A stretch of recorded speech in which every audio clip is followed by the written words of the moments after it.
Une véloroute, c'est un peu, ça se distingue d'ailleurs, on peut dire, d'une simple piste cyclable parce que on offre beaucoup de services, c'est-à-dire au niveau de la signalisation, au niveau, par exemple, des haltes de repos beaucoup plus nombreuses que sur une piste.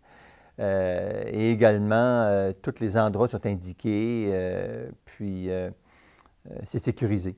Une véloroute, on peut retrouver beaucoup, comme je parlais tout à l'heure, au niveau des haltes routières, beaucoup plus nombreuses. Normalement, à tous les 7-8 km, on a une halte routière. On a des endroits que ce soit pour la restauration et ainsi de suite.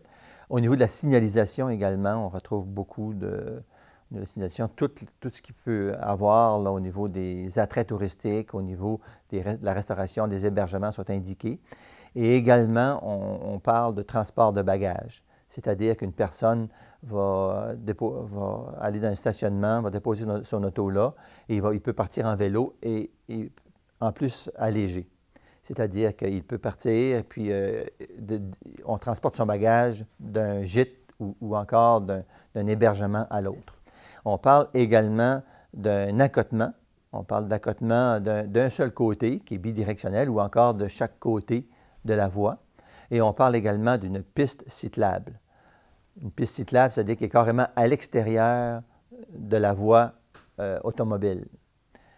Ce qui détermine pourquoi on prend une ou l'autre, c'est la vitesse que les véhicules voyagent. Donc, si la vitesse est très élevée, on va plutôt tendre à être à l'extérieur. Et également le nombre de véhicules qui peuvent passer par jour. Donc, c'est toutes des choses importantes à tenir compte. Donc, toujours la sécurité.